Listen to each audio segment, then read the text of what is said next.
कौन हूं मैं? मेरा जन्म क्यों हुआ? और इस जीवन का क्या अर्थ?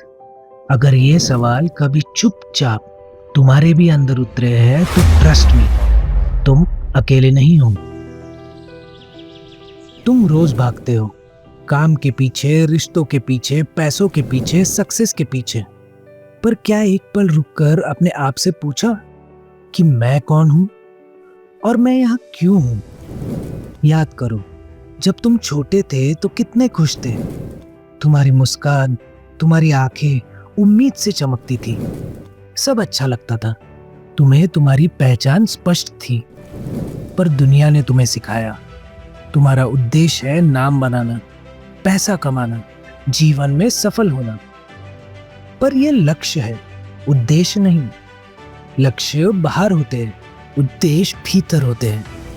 अपने उद्देश्य को पाने के लिए तुम्हें भीतर उतरना होगा। ये यात्रा बाहर की नहीं है, ये भीतर की यात्रा है। ये वो यात्रा है जो तुम्हें अपने अस्तित्व का बोध कराती है। दोस्तों, इस प्रश्न को गहराई से समझना अत्यंत आवश्यक है। क्या आपने कभी देखा है, जब कोई व्यक्ति अपने जीवन के उद्देश्य, अपने पर्पस को समझ लेता है तो उसके भीतर कैसी शांति आ जाती है। उसके हाव भाव बदल जाते हैं, उसकी आंखों में चमक आ जाती है, उसकी बातों में गहराई आती है। ऐसा इसलिए होता है क्योंकि उसे अपने होने का अर्थ मिल जाता है। आप भी इस अर्थ को जान सकते हैं, लेकिन उसके लिए एक कदम उठाना होगा, अपने भीतर झांकने का। और जब तुम अपने मन के शोर से परे जाते हो तो एक पुकार सुनाई देती है, आत्मा की। जीवन का उद्देश्य समझने से पहले यह समझना आवश्यक है कि आत्मा क्या है। आत्मा यानी कि तुम, परमात्मा का ही एक अंश। पुराणों और वेदों के अनुसार आत्मा न जन्म लेती है और ना ही मरती है, वो अविनाशी है। जब परमात्मा ने सृष्टि की रचना की और प्रकृति का निर्माण हुआ, तब आत्मा परमात्मा से अलग हुई। परमात्मा ने आत्मा को बांधा नहीं, उसे आजादी दी, फ्री विल, कि चाहे तो आत्मा जीवन मृत्यु, स्वर्ग नरक, लोक परलोक के चक्र को अनुभव कर सकती है, या फिर अपने मूल स्वरूप में परमात्मा के पास वापस लौट सकती है। पर प्रश्न ये है कि तुम्हें यह सब याद क्यों नहीं? सोचिए, अगर आत्मा को सब कुछ पहले से पता होता तो जीवन का क्या आनंद। ना खोज होती, ना जिज्ञासा और ना जागृति। इस संसार में आते ही आत्मा माया का पर्दा ओढ़ लेती है। माया एक ऐसी शक्ति जो सत्य को ढक लेती है। वो तुम्हें भ्रमित करती है।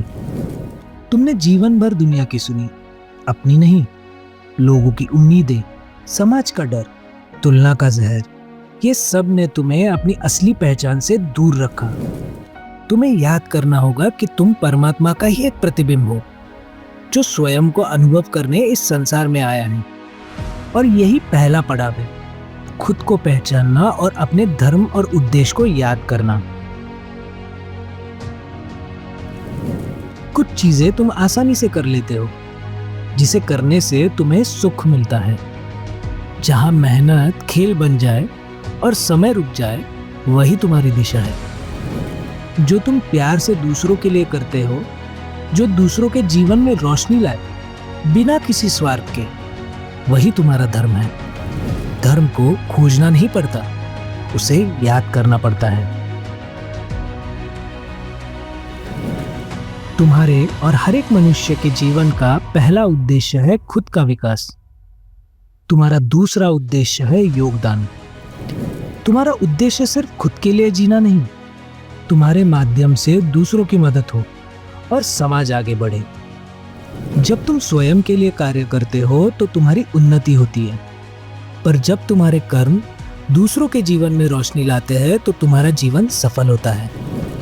तुम्हें यह जीवन इसीलिए मिला है कि तुम किसी एक व्यक्ति के जीवन से अंधेरा कम कर सको। इसीलिए परमात्मा ने तुम्हें चुना है। अपने भीतर की रोशनी को पहचानो और उसे बांटो। यही तुम्हारा धर्म है और यही तुम्हारा उद्देश्य है। अब प्रश्न ये उठता है कि हम अपने धर्म और उद्देश्य को कैसे याद करें। सनातन परंपरा 3 सरल मार्ग बताता है: ध्यान, प्रेम और पूर्ण समर्पण। ये तीनों अलग अलग नहीं हैं। ये एक ही यात्रा के 3 पड़ाव हैं। जब मन शांत होता है तो आत्मा की आवाज सुनाई देती है। जब हृदय प्रेम से भर जाता है तो जीवन का अर्थ स्पष्ट होने लगता है। और जब समर्पण होता है तो हर प्रश्न का उत्तर स्वयं प्रकट होने लगता है। याद रखिए, जीवन का उद्देश्य बाहर से दिखाया नहीं जाता, अंदर से याद आता है। और जब मन शांत होता है तो वो याद अपने आप जाग जाती है। हर आत्मा की यात्रा अलग होती है। कुछ याद कर लेती है और कुछ अभी खोज में है। अगर आप भी इस खोज में हैं तो नीचे कमेंट कीजिए। दोस्तों, अगर इस वीडियो ने आपके मन में एक भी नया प्रश्न जगाया हो तो यही इसकी सफलता है। अगर ये यात्रा आपको अपनी लगी हो तो इस वीडियो को लाइक कीजिए और द क्यूरियस सनातनी को सब्सक्राइब कीजिए। फिर मिलेंगे।